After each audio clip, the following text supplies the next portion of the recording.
Just use your little free trial or something. Yeah, well, yeah, they give you the 10-hour free trial Mm-hmm. on Game Pass. So that's usually Yeah. what I do. Okay. Gotcha. So, hey, you want to get on that Madden? Let me know. Ah, Well, does Madden have crossplay yet?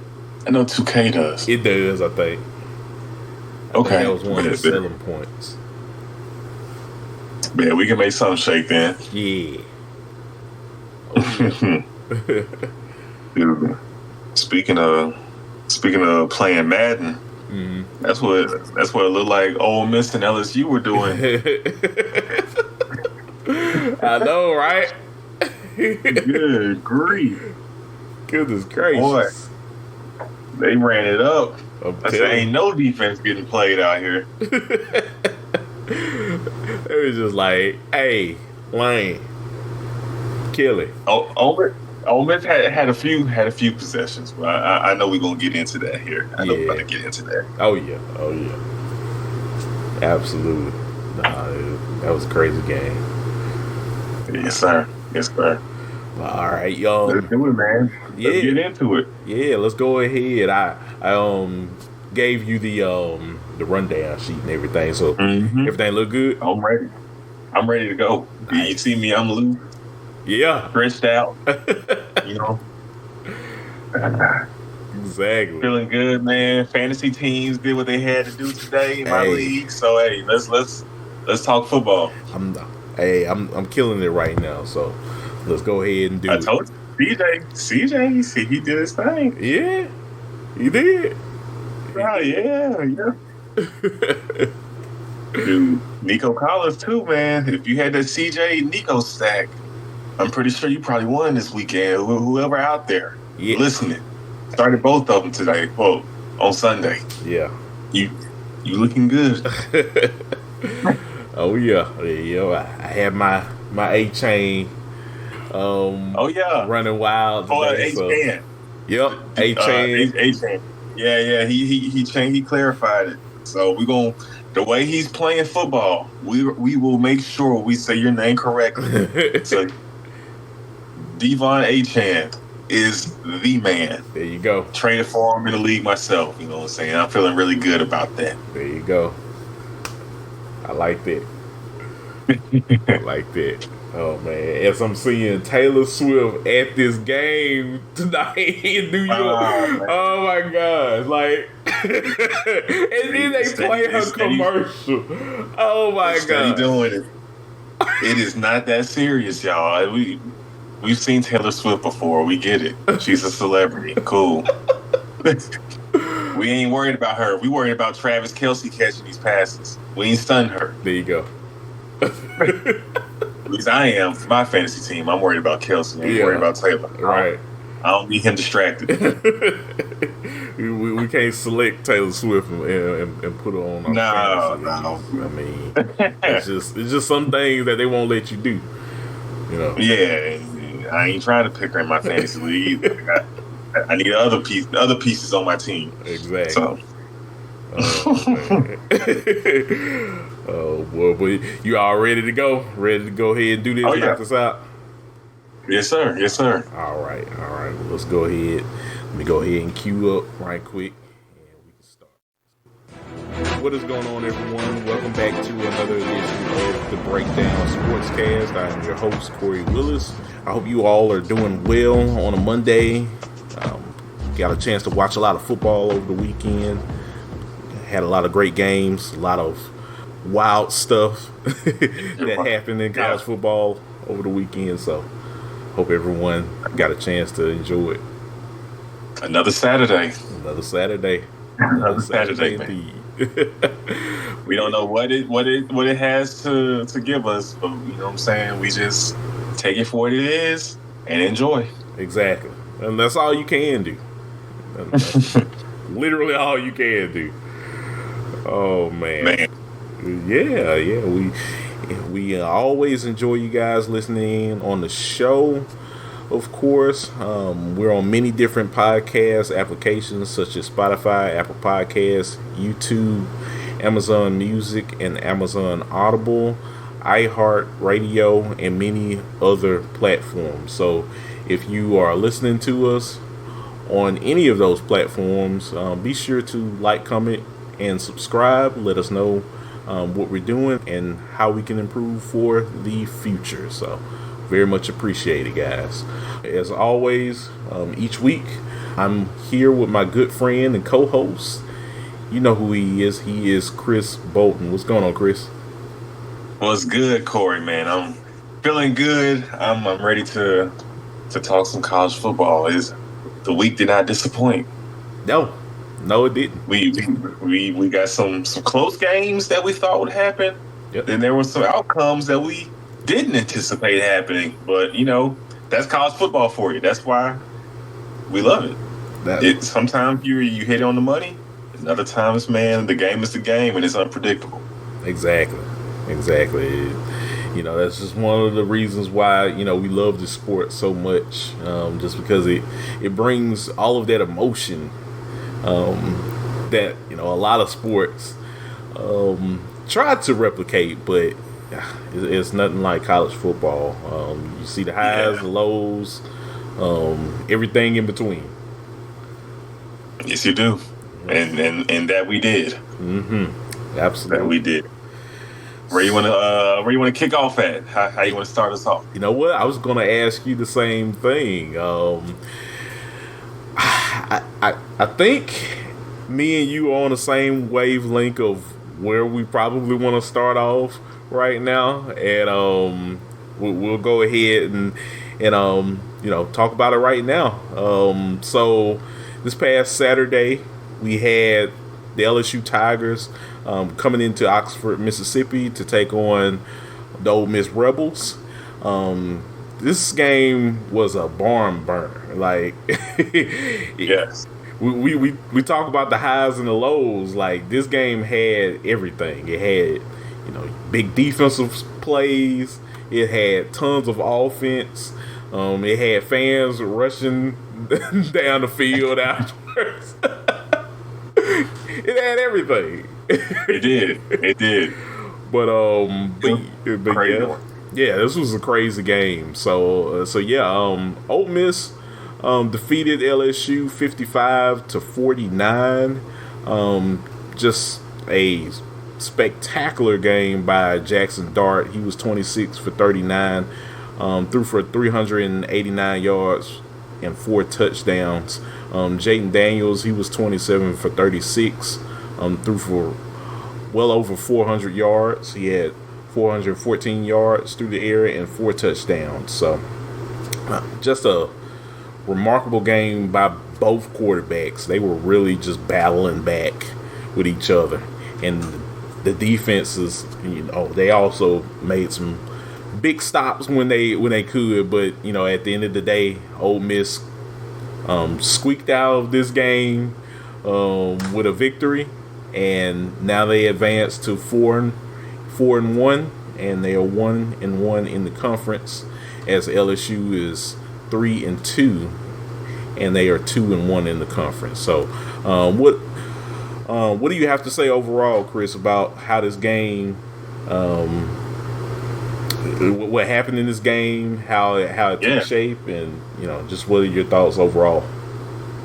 Man, I want to give big ups to Ole Miss, because in hindsight, Monday morning quarterbacking, I feel like we should have maybe saw this possibly coming, but I really thought LSU would break away and kind of win this, by a couple touchdowns. Especially the way Daniels has been playing, and he showed that. He threw for over 400 yards. He was spectacular. The offense, they put up 49 points. They scored. They did what they had to do offensively. But I underestimated just how poor this LSU secondary is.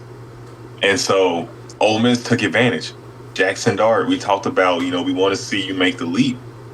He played an excellent game. Superb. A+. You know what I'm saying, with the yardage he got, and Mm-hmm. time and time again, this offense moving the ball downfield. Quinshawn Judkins had a good game as well.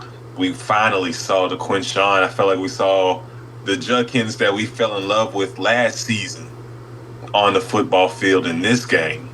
It was the first time he kind of looked like himself this season and had an impact.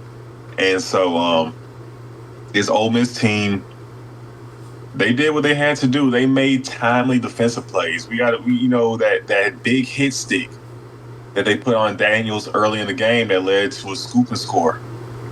Yeah. You know, that's in many ways, there's several plays that, teams would want to go back and change, but that made a huge difference. LSU was moving the ball. That was very well possibly was going to be a scoring drive for the Tigers.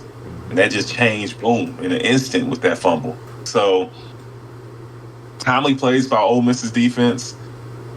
And I think, too, this is maybe a note for us as we continue to pick games throughout the year.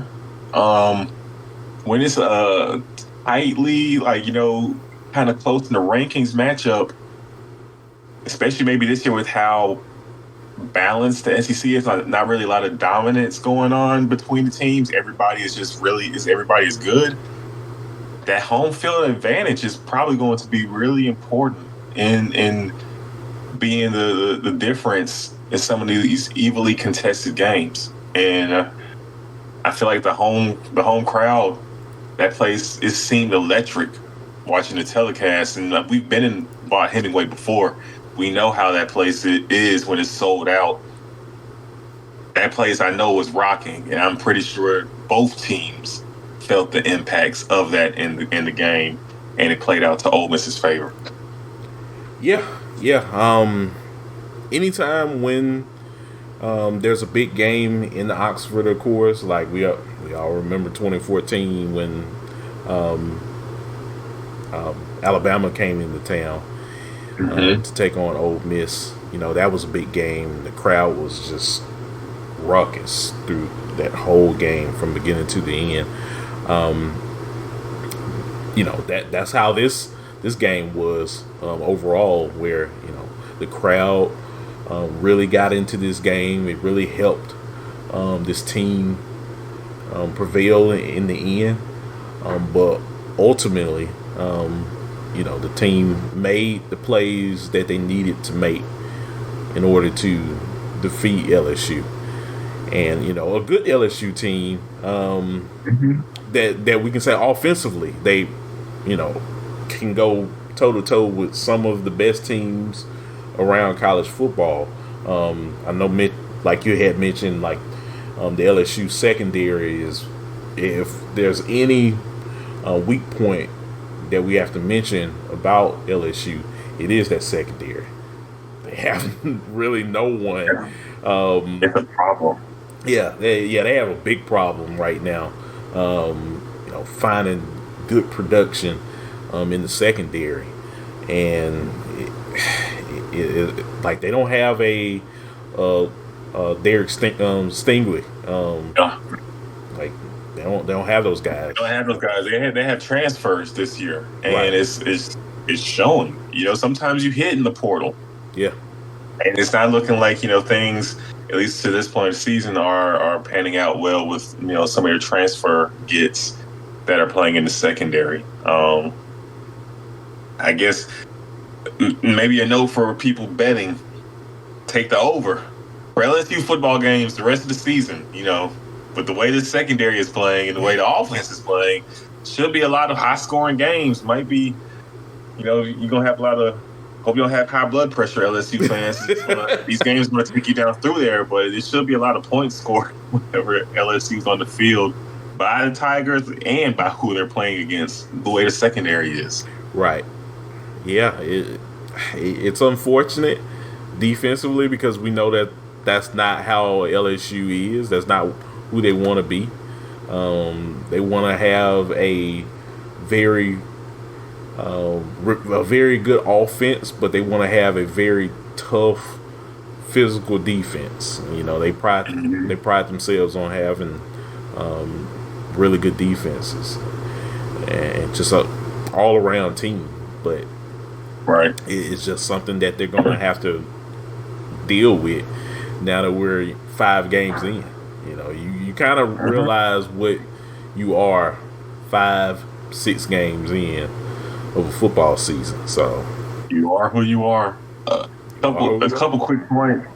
I want to give credit to Ole Miss too for persevering through some situations. Like there was a call where I felt like one of the touchdown receptions for LSU very easily could have been reversed. Hmm. Didn't seem like he had possession, but the call was upheld. Um, and Ole Miss they just kind of rolled with the punches, and we've seen plays like that, calls like that in the past not go their way. What that would have done to teams in the past, but that didn't happen to this team. Right. So we have to give them credit for pushing through and staying locked in and never giving up. Faith. Like, okay, it is what it is. Let's go out here and score. Yeah. Like, or let's keep this going. And made enough plays defensively, found and got enough stops at the end of the game to get the win. And I wonder how how do you think this LSU will continue to play as the season goes along? Because this, they still have a chance to win the conference, but this was not. This wasn't. They didn't need this loss. Well, let's see. Let's look at their schedule right quick. So, they had Ole Miss last Saturday. This coming Saturday, they have to they have to go on the road again, Chris, and take on a Missouri team that's really coming together right now. And, like, I Yeah, like this Missouri team. yeah.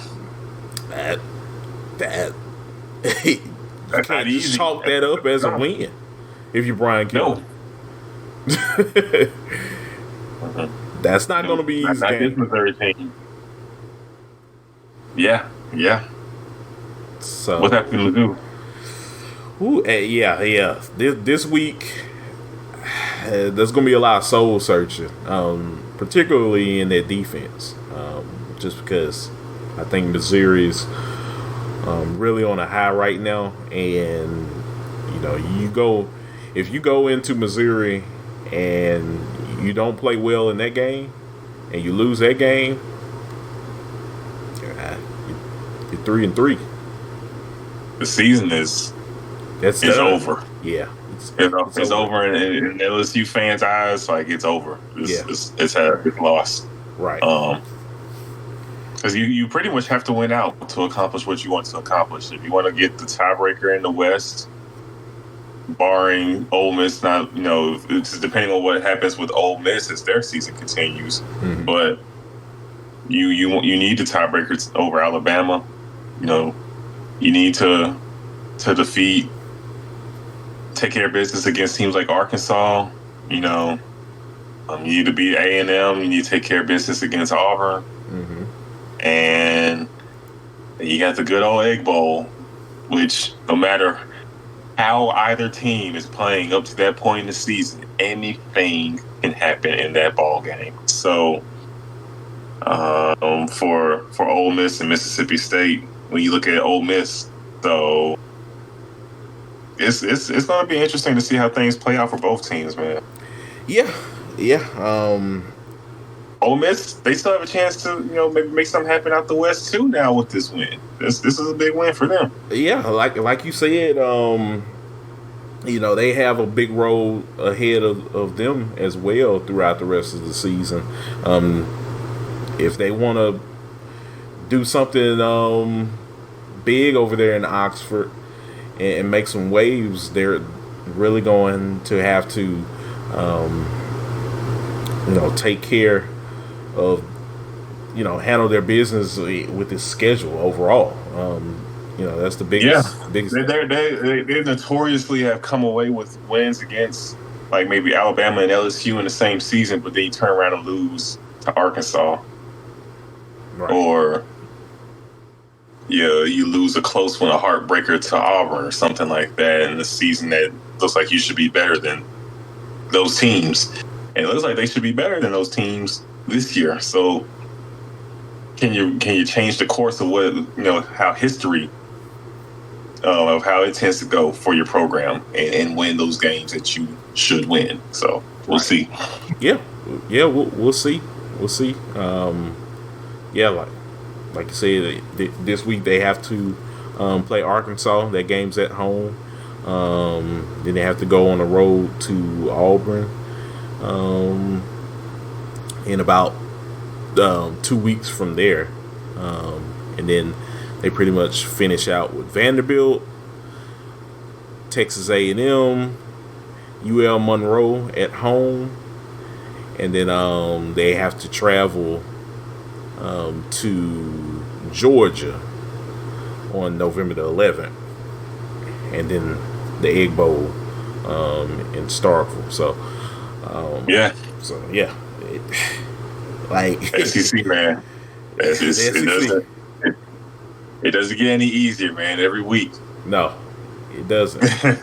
It does not. It does not. But yeah, that's pretty much all I have to say about that game. Of course, I think Ole Miss is still alive in the SEC West race. The LSU has a lot of soul searching to do. They're not fully out of it either, just because that's their first SEC loss. But but you kind of see a little trajectory of what both teams will look like going forward. So, anything else you want to add before we move on? We can keep it rolling. We can keep the pace that Lane Kiffin offense going. You know what I'm saying? Let's get back. Let's get back to running next play. Yeah, absolutely. I mean, we got to keep it moving. Got to keep it moving.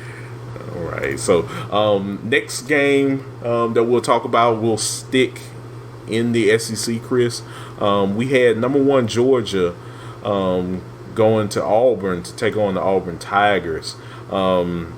This game, it was one of those games where you felt that there could have been an upset, but number 1 Georgia finds a way to squeak out with a victory.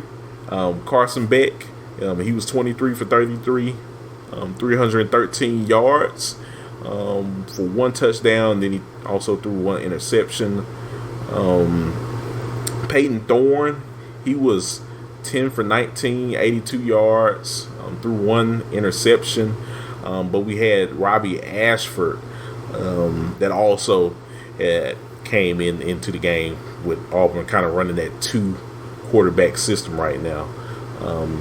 He did get 1 touchdown with his legs. He had 4 carries, 33 yards, and then 1 touchdown near the red zone. So it was one of those games, Chris, where they were battling each other for all 4 quarters, and hey, you just crank up the Brock party, and you just let Brock Bowers, one of your top players of your team, just let Brock cook. take it home for you.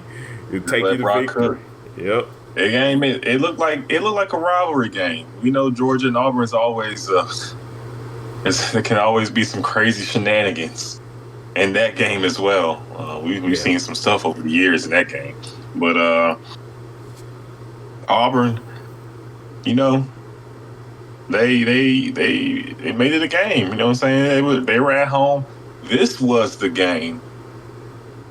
I think we talked about Bama and Mississippi State possibly being the close game, with the trap game, with State being at home at nighttime. It played out to where this was actually how it played out for Auburn in Georgia, where it was a close game.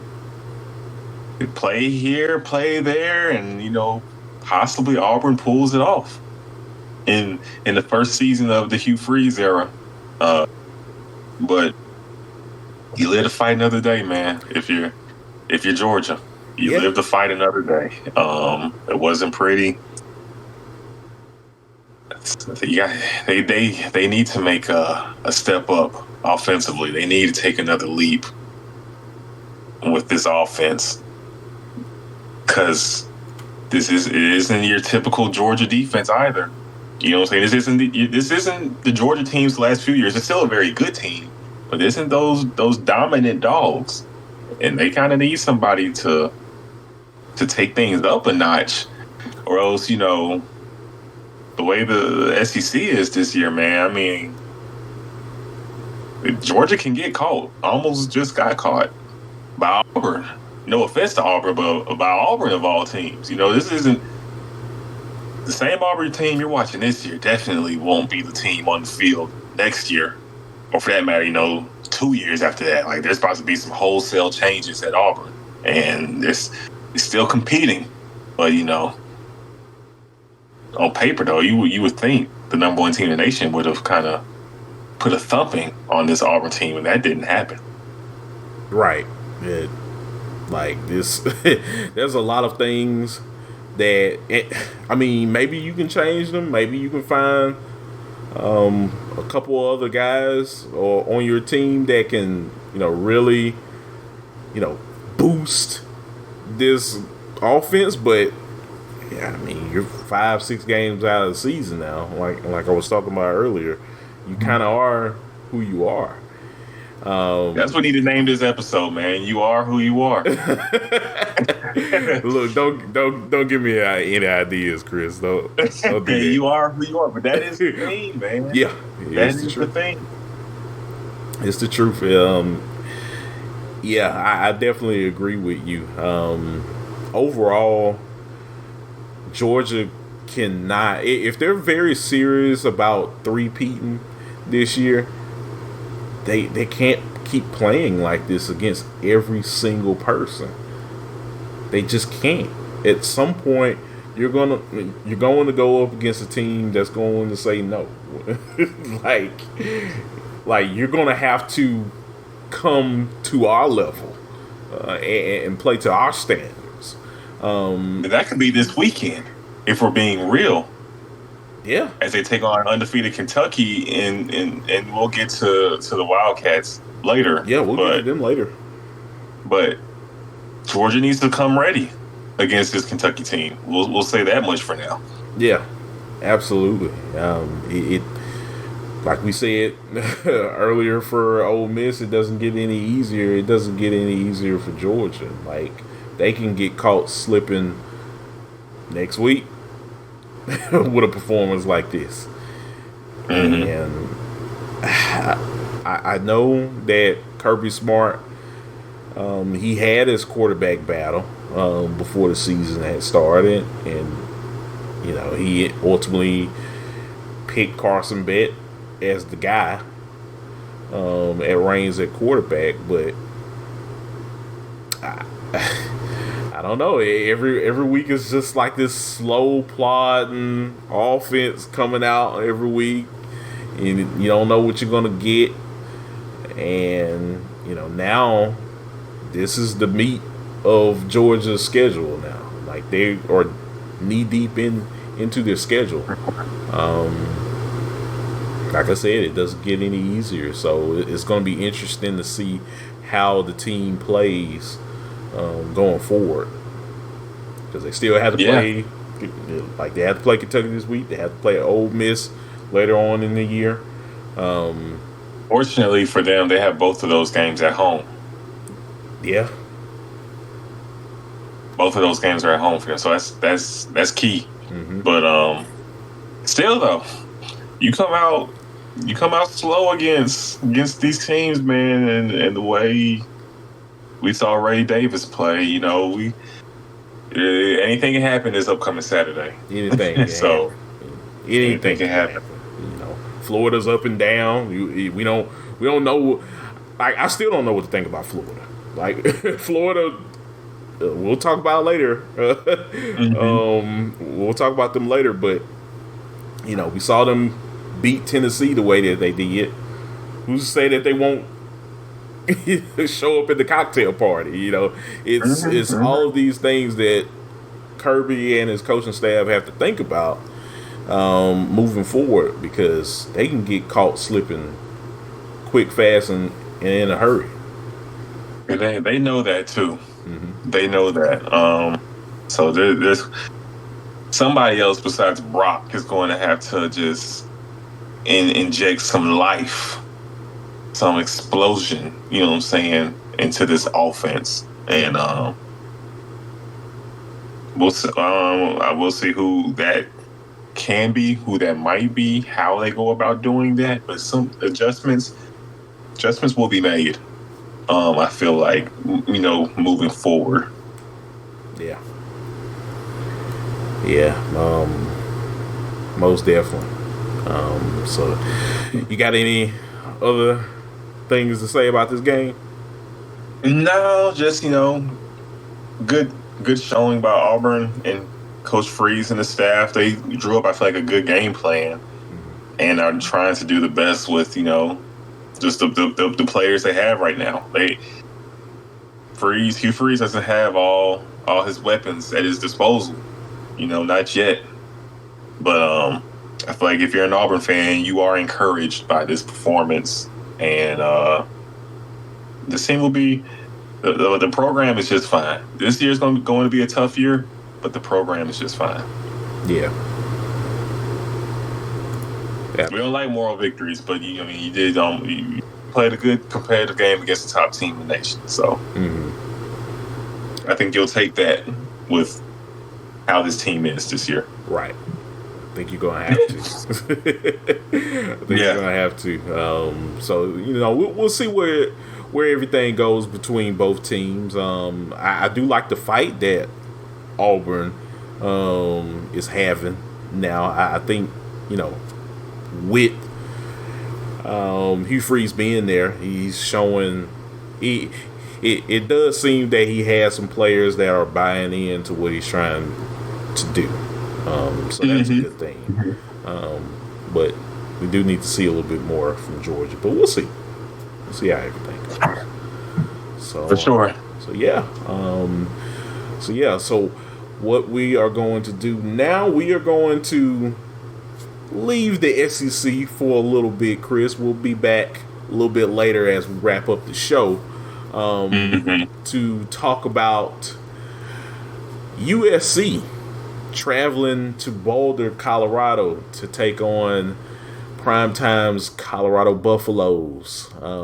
This was a game that both of us were interested in watching, especially after Colorado got stumped against Oregon the following week. Yes. This game ended 48-41.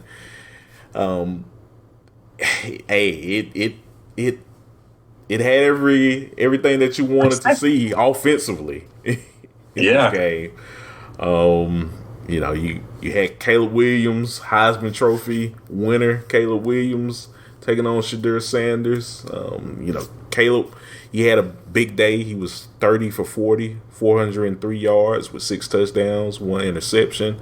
Shadur Sanders, he was 30 for 45 with 371 yards through the air, 4 touchdowns, and 1 interception. So, like I said, it came down to the wire, but ultimately USC squeaked out with a win, and they advanced to 5-0, as Colorado will now be 3-2.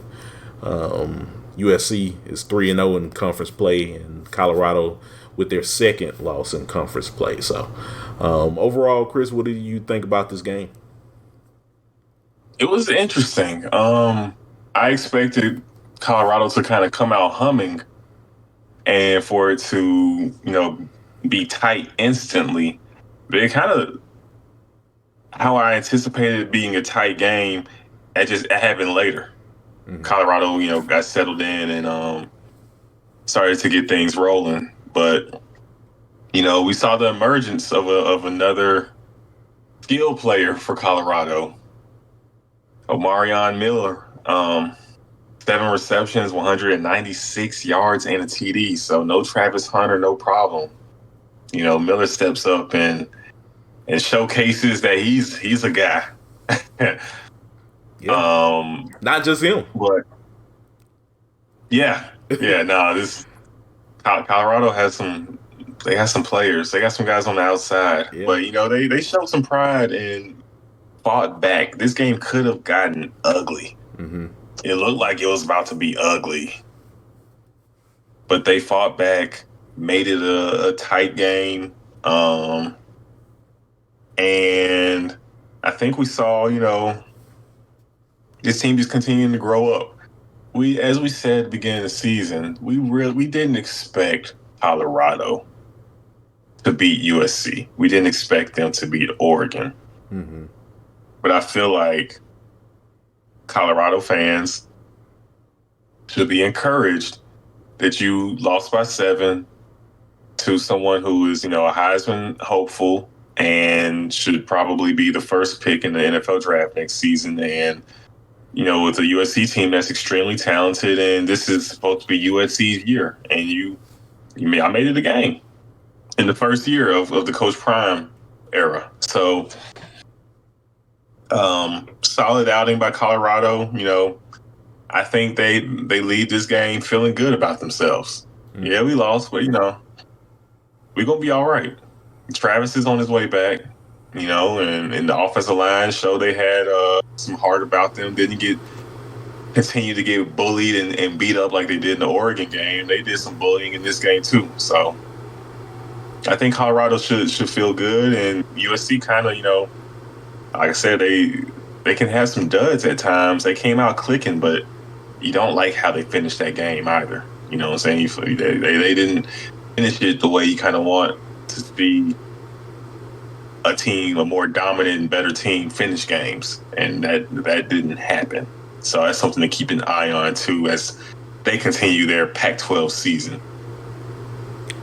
Yeah, I totally agree with you on that one, Chris. Yeah, it's just like what we talked about with Georgia a few minutes ago, where you're number one team in the country.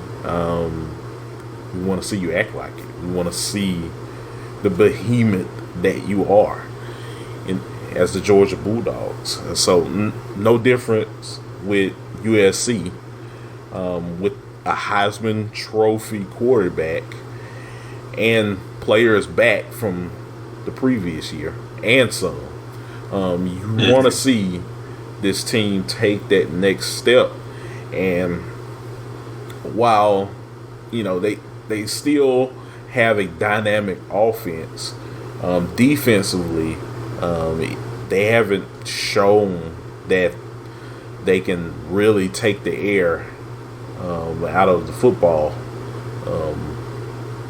for opposing teams. So it's one of those things where you just kind of like waiting, and like, when are you gonna slip next? And this could have been the game, honestly. You let Colorado get back in the game when you were up by 20. Yeah, those guys, they over there feel like we had 5 more minutes. You know what I'm saying? This could be a different outcome. That's how Colorado leaves the game feeling. Yeah, like it speaks more about how the way you played than how the way they played. I mean, we saw them. They had no answer against Oregon. They come back this week. They figure some things out. Omarion Miller, like you had mentioned, he stepped up this week. I talked about Kamani McLean, of course. Dion had talked about him being able to step up. I honestly feel like both of those guys probably had a meeting with Travis Hunter to step up in his place. That's just me, because their positions are important, and you had all of these players making these plays, and look what they did. They They could have tied that game up.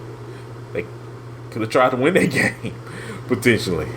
So it shows it shows a lot of reserve from the Colorado side of things that I think people can kind of pump the brakes and to a point, but say this team is better than what a lot of people may want to give them. I think they're just a year off, of course, but I think there's still talent on that team. As for USC, they have tons of talent as well, but you still want to see dominance from them on the defensive side of the football. Offense, Brennan Rice is great. Zachariah Branch, who didn't play in this game, he's great.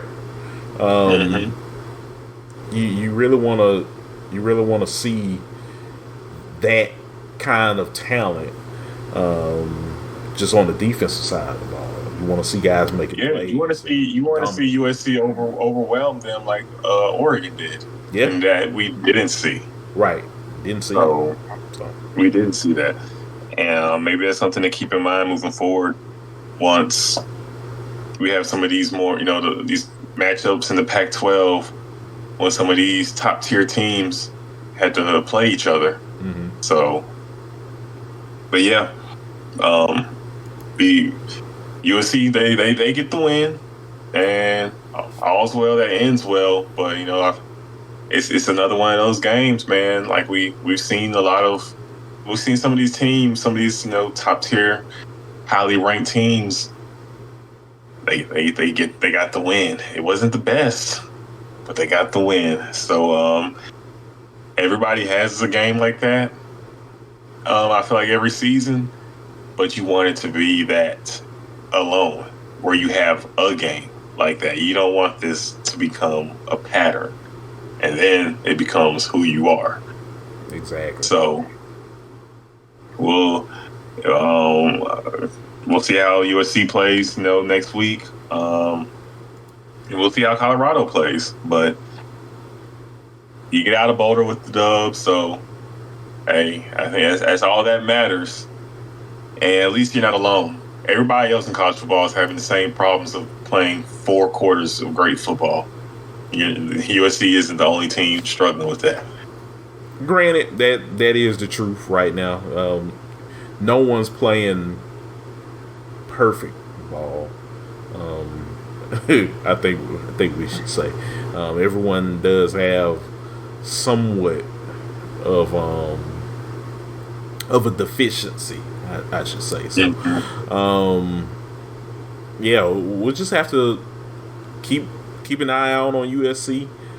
Keep an eye out on Colorado, everyone right now, just to see how they improve, or is this how they're going to be? So, any other things you want to note about this game before we move on? No, I'm sure maybe the Colorado bandwagon will kind of ease up some now with these losses. Unfortunately, it seems like a lot of. I mean, it's college football, man. There's going to be, you're going to lose some games. I hope people weren't expecting them to go undefeated, but maybe that plays to Colorado's favor, and they can continue to just lock in and try to improve week in and week out. So we'll just see how this team and how their trajectory continues to go and how they look moving forward. But that's all I have on this matchup. It turned out to just be a fun game. Yeah, I agree.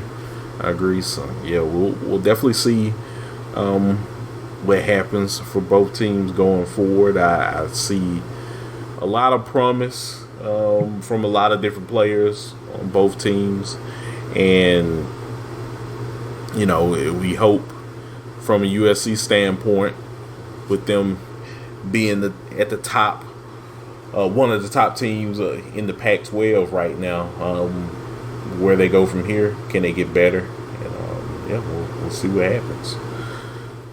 So yeah, next game we will segue to the game at Duke where number 17 Duke hosted Notre Dame, the Fighting Irish. This was a ABC game. Hey, this was a game that I was very interested in watching, Chris, because of course, as we had talked last week about how the Duke Blue Devils defeated Clemson in their first game of the season. This was like a first big test since that game, and we really wanted to see how they would come out and perform. And overall, they didn't win the game. Notre Dame defeated Duke 21-14. I would say Duke still played a very tough physical football game. That defense is legit, and yeah, I just think there were a couple of plays that just didn't go their way. Toward the end, they let that big rushing touchdown happen. Where and he let Sam Hartman convert. Well, it's a 3rd and 14, 3rd and 15 run. We got the pocket and got that first down. Yeah. It's tough. It's tough. But yeah, the Duke Notre Dame game was a great game. Yeah, it was a great game. It was tough, physical. Had to have your hard hat on for this one. You know what I'm saying? Had to have your helmet strapped up. This was a physical ball game, but you expected that out of these two programs, right? So it was just as physical as we anticipated. As gritty and tough battle at the line of scrimmage.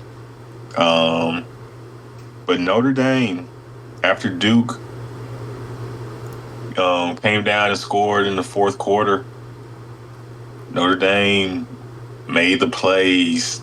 They had the drive. Sam had the drive. He led the drive. And Notre Dame comes away with a win, a huge win for them. I still don't feel any differently than I felt before the game about Duke. The only problem is their star quarterback got injured in this ball game at the end in the fourth quarter. Yeah. Riley Leonard.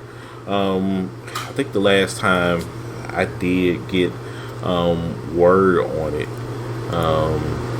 he may be out next week. We'll see. But they did say he had a high ankle sprain. So that's disappointing. It looked worse. It could have been, season ending. It looked really bad, and on Saturday. But we'll see how Duke, how they respond now. If you're losing Riley, if you don't have him on the field, how this team will be. But Saturday, that Duke team looked like one of the better teams in the nation, and so did Notre Dame. I mean, Notre Dame was, one player away on the field from maybe getting a stop on the last play of the game? Yeah. They had 10 players on the field instead of 11. I mean, Notre Dame isn't a slouch by any means. Right. That was they are a very, very good team. Mm-hmm. So, but Notre Dame, man, good resiliency. Yeah. Bounce back. And you get a win in a tough, hostile environment on the road at Duke, and that Duke crowd was fired up in the ball game too, all game long. They were. This wasn't basketball, folks. This was a football game for the Duke Blue Devils, and they came out to show their support, and yeah, they really took it up a notch. So that helped this team with a lot of confidence going into this game. But overall, I just think Duke is a very good coached football team right now. Have players on that defense that can really take you down to the wire. So it's unfortunate to hear about Riley Leonard going down with that high ankle sprain. So hopefully he can come back sooner rather than later. Overall, I think Notre Dame, this was a big win for them. This is something that they needed. And this can definitely help them throughout the rest of the season to gain some confidence as well throughout the season. So they had to get this one, honestly. Yeah. You know, if you want to continue to keep your playoff hopes alive, because now this sets you up to still remain with one loss when you end up playing USC. Mm-hmm. So they needed this one. They needed this one. Yeah. So yeah. Yes. Hats off to Notre Dame by getting that victory, and we'll see what happens going forward with the Fighting Irish. So, yeah. Any other things that you want to add to this game? Nah. Just enjoyed the ball game. Impressed with how both teams played, and just hoping Riley is healthy, can get can recover quickly, mm-hmm. and just ready to continue to see what this Notre Dame team is made of. I'm looking forward to when they play USC. Yeah, absolutely. I'm looking forward to when they play USC because it's going to be at Notre Dame, and like we said, these games where teams are evenly matched make just how critical, how key is that home field advantage. So, it gets loud out there in South Bend. Oh yeah, especially for that one. Mm-hmm. It's going to be extra. It's going to be extra crazy for that one. So, they've circled. Oh yes, for sure. So, it's shaping up to be the game for both teams.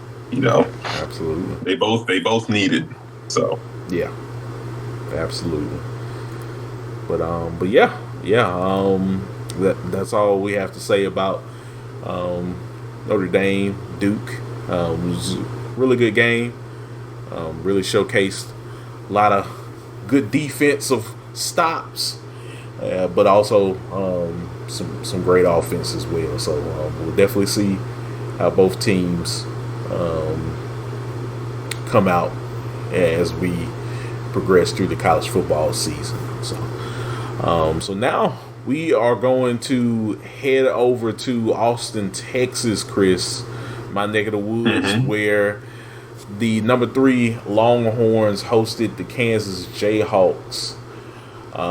This was a game that I felt confident, and I know you did feel confident in Texas winning. And they did. They defeated Kansas 40-14. Texas is now 5-0. Kansas has now turned the page to 4-1. Texas is 2-0 in the conference. Kansas is 1-1 in the conference. So it was a big day for the Longhorns. Quinn Ewers, he was 25 for 35. 325 yards with 1 touchdown. He also did throw 1 interception as they were getting ready to head to halftime in that game. This was kind of upsetting because Jason Bean had to play quarterback for Kansas, and he was 9 for 21.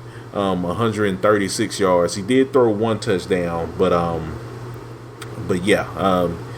he did have to play quarterback in this game, unfortunately. But overall, no Daniels this one. No Daniels in this game, unfortunately. So that was pretty much a bummer, I'd say, because I really wanted to see what he would do out on the field. So, but overall, yeah, Texas comes out of this game with a W. They started slow, just like the way they have been the last several weeks, and now they have to turn the page to the Red River rivalry. So, what do you think overall about how Texas looked in this game? Texas looked like just like another team that just knows they're supremely talented, and they kind of just wait till the second half to turn things up and play the kind of football we know they can play. And as a risky habit, can't do that next weekend. I know that much. No. You can't do that against Oklahoma. Well, this weekend, I should say. So, yeah. Texas is Texas, man. They're a good squad. Just have a chance to win this thing just as much as any other team in the nation. That's highly ranked based off the players they have. Quinn Ewers look good. You would like to see them have, you would like to see them really kind of just, put the thump down on Kansas to start this game, but eventually they did pull off, pull away and win big. But I don't know if there's really too much to take away from this game. I feel like we're the one we're waiting on is coming right up. Yeah, we want to see them against Oklahoma. Yeah, I think that's the real test right now. Is what they're going to look like against Oklahoma. We're all anticipating that game. It's going to be that game is going to be crazy down in Dallas at the State Fair. So can't wait to see what happens between Quinn Ewers and Dylan Gabriel in that football game. It should be a very good game. It should be.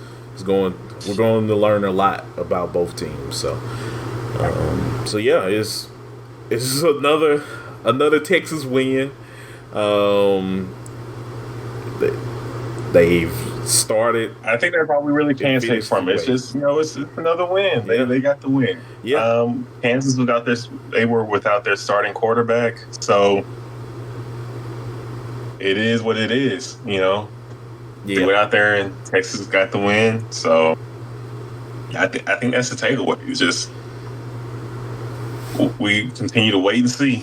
We have to wait. We know this is a really good team after them beating Bama at Alabama, so we know they are good. Right. And honestly, the way this season has played out, we know they are one of the better teams. A great team in the nation. But we're going to see now, in a rivalry matchup, a game that Oklahoma, and I know their fans have circled and really want this one. Of course, it's Red River rivalry, and this is the one that their head coach really needs coming off the season they had last year.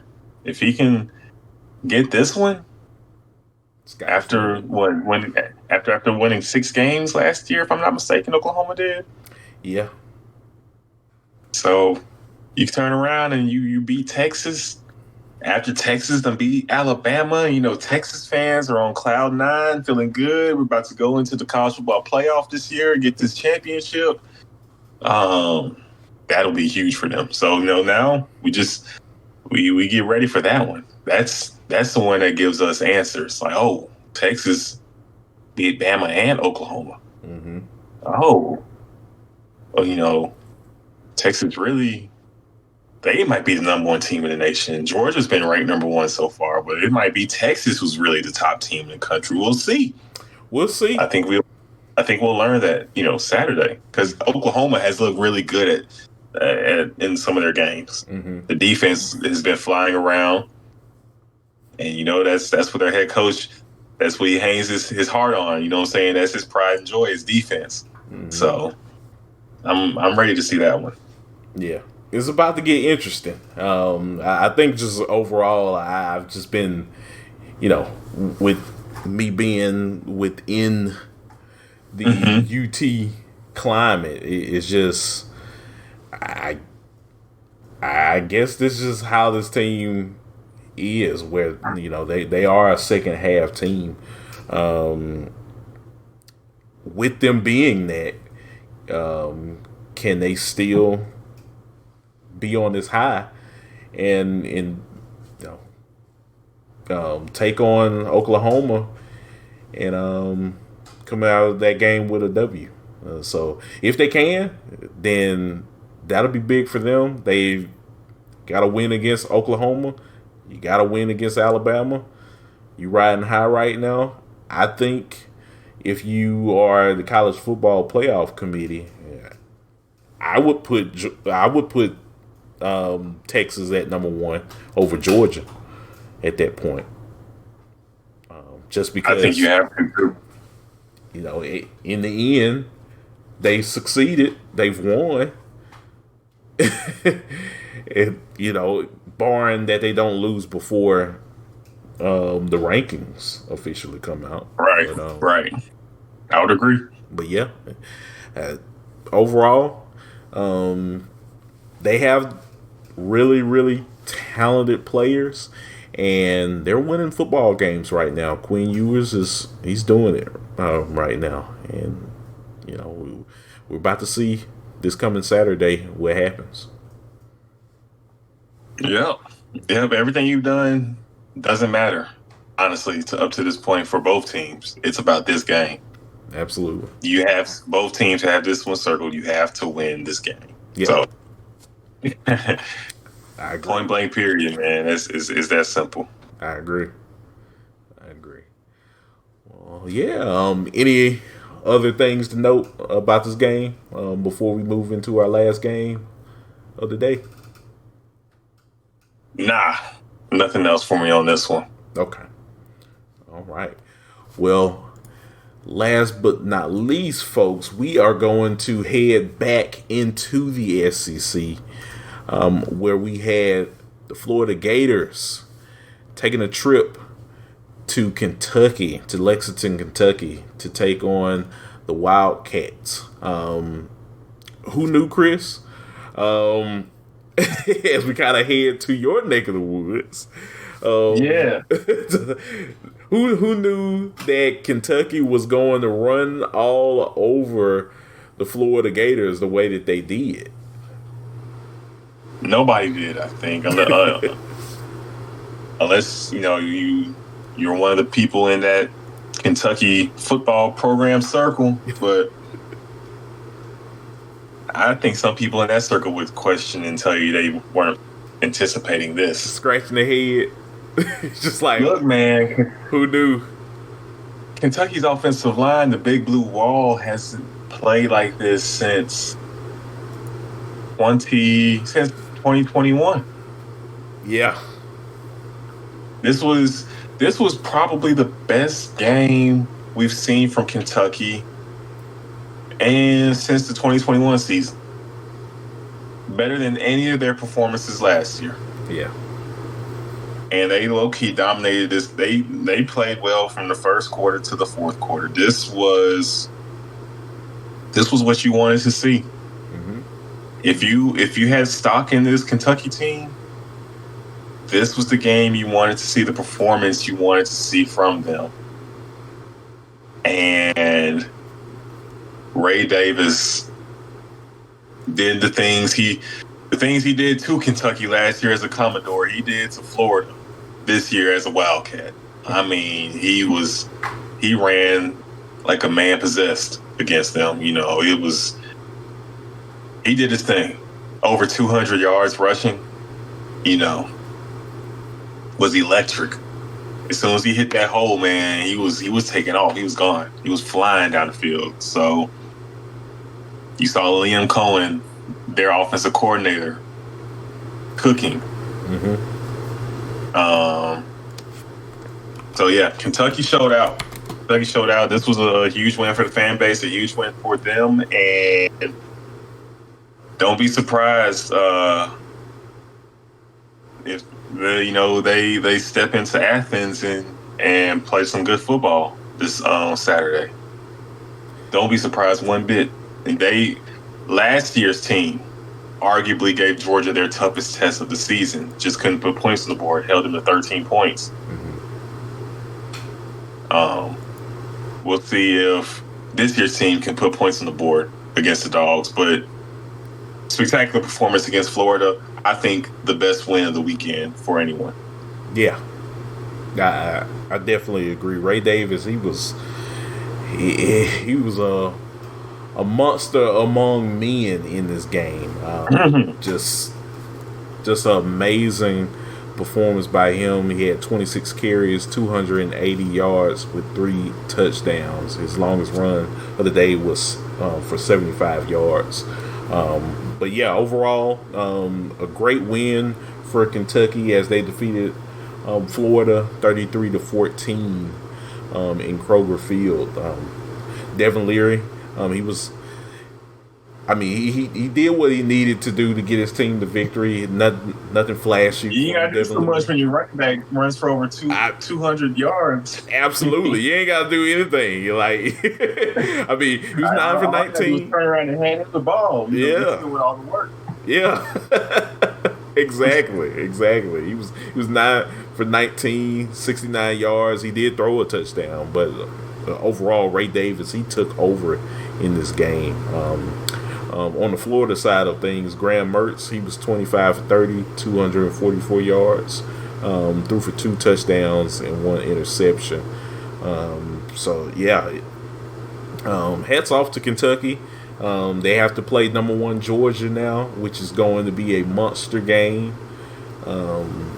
So we will definitely be talking about that game later on in the week as the Wildcats get set to head to Athens, Georgia, to take on the number 1 team in America. Hats off to Kentucky's offensive line. Yep. That's been the weak point for this football team last season. The big question mark heading into this season, and to see them block like that and open up the holes for Ray Davis to run through. I'm telling you, I know Kentucky fans are ecstatic, overjoyed, and truly feel like this team can go to Athens and get the win. So, like you said, we'll preview that matchup later on this week. But this was the win that Kentucky needed, and how they won, the fashion that they won was big. So we'll see if that it can continue, carry that momentum to Athens. But, absolutely. Shout out to the Wildcats for putting together a game plan and executing it. Absolutely. And like I said, just a great job by Mark Stoops and his team. Overall, we'll touch on the Florida side of things. For Florida, they are now 3-2, 1-1 in conference play. As I said earlier, Florida is just an up and down team now. Chris, what do you think about what Billy Napier and company are doing over in Gainesville right now with Florida? Is this just something that they can potentially bounce back from, or is this something that I think so? I think they can bounce back. I think so. I think this is just the nature of the SEC this year, man. Mm-hmm. You had Tennessee at home. We knew they had their trouble. Tennessee had some things that could be exposed, and Florida exposed them. Yeah. Florida hit the road. Kentucky saw some stuff on film that they felt like they could expose, and they exposed them. So Florida can easily continue and maybe have an 8-4 season. I mean, or things could be a 6-6 kind of year. I mean, it's wide open. It's wide open. I think every week in the SEC, when you aren't a dominant team, and as we see in this league this year, there are no dominant teams. I mean, you play on the road, you're gonna have to come with it, or else you're losing. And so,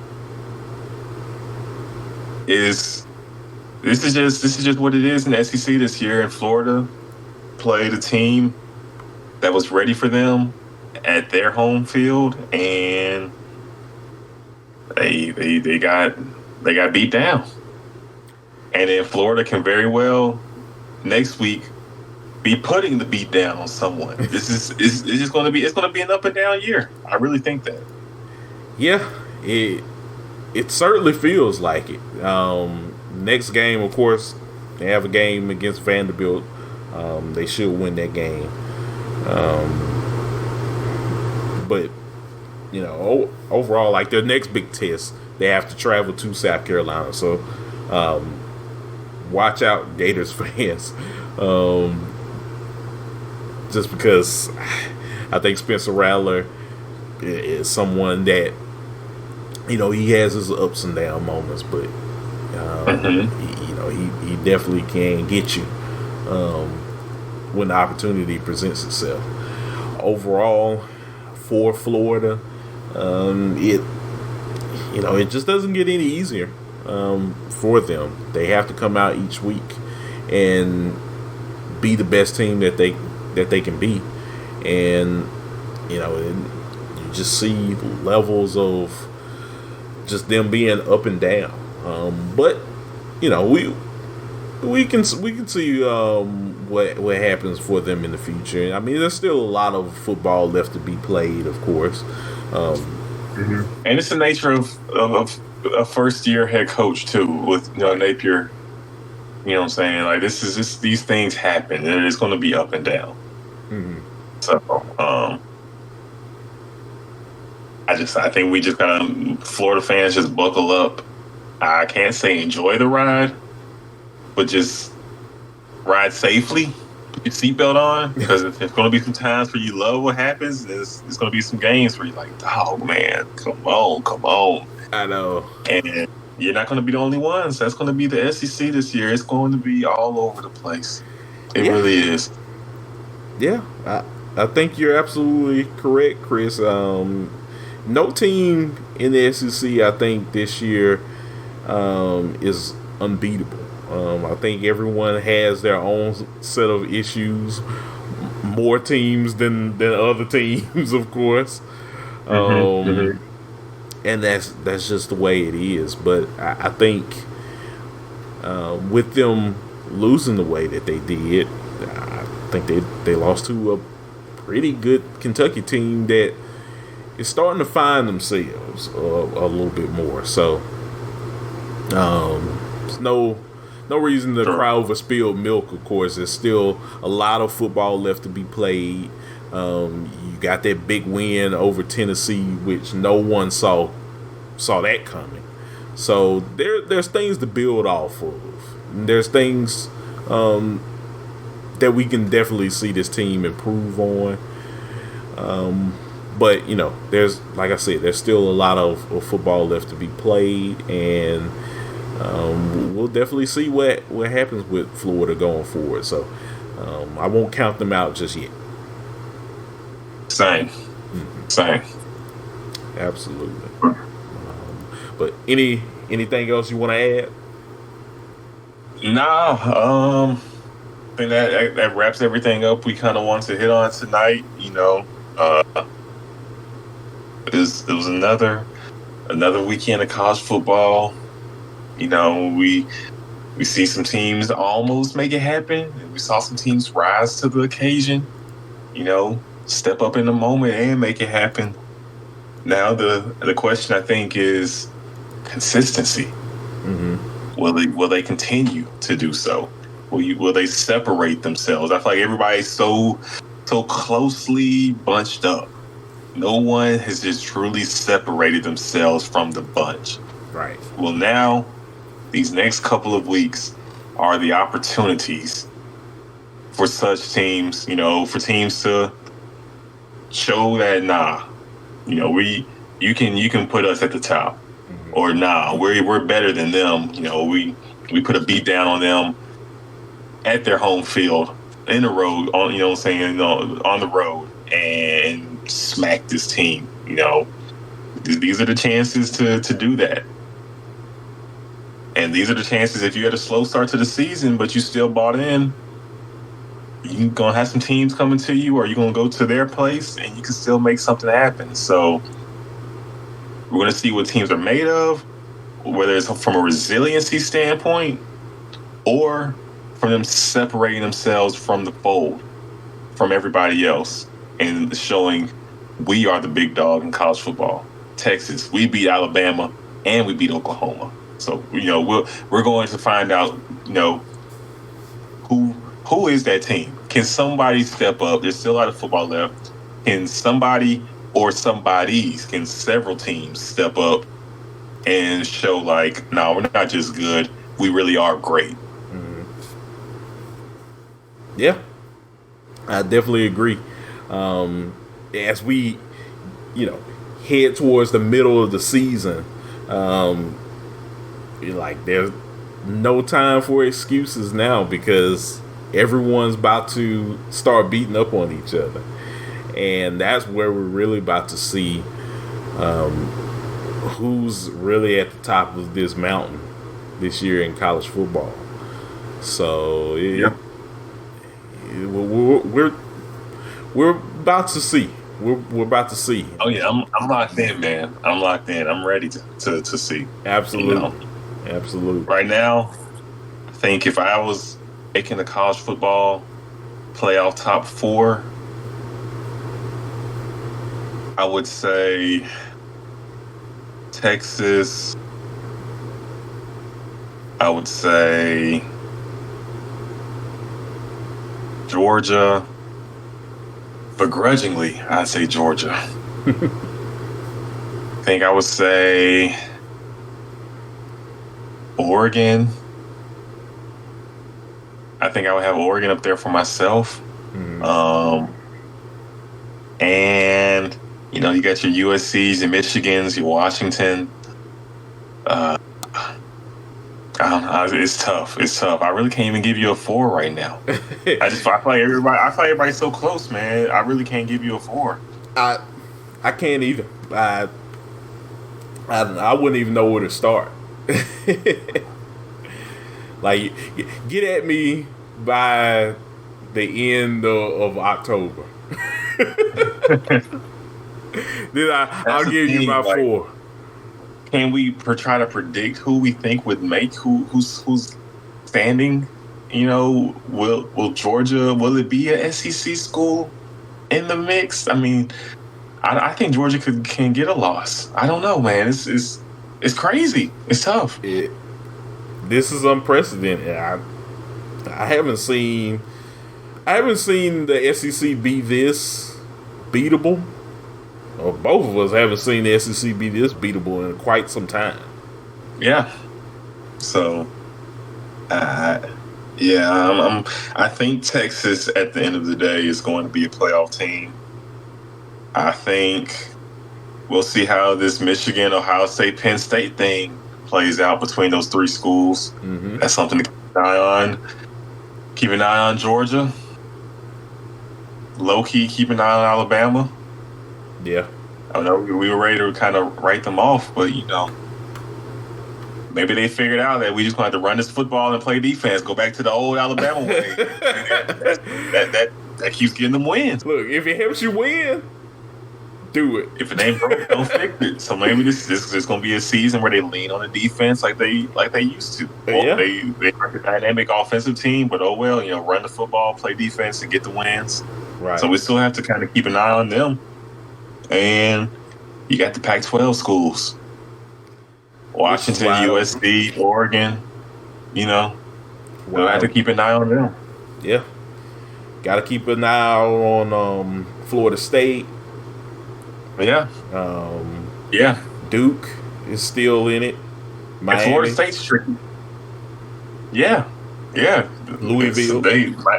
I mean, it's there's a lot of games to be played. North Carolina. I keep going. Notre Dame, one loss Notre Dame. Yeah. It's so wide open, man. It is. It is.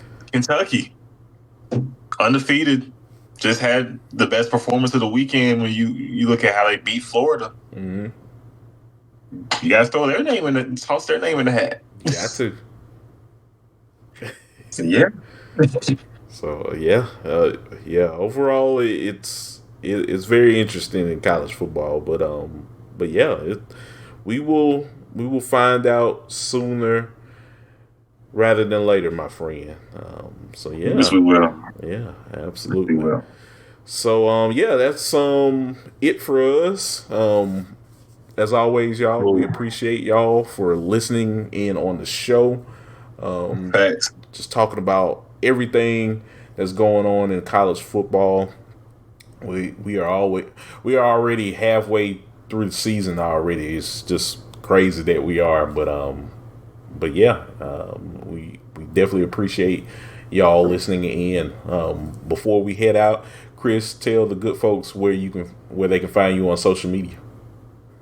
Follow me on X, formerly known as Twitter, at Chris_Bolton_12, BOLTON. Follow me on Instagram too at Chris.Bolton_. Get at your boy. Awesome. And you can find me on X as well at Listen to KSW, all in one handle. I'm there talking college football, video games, professional wrestling.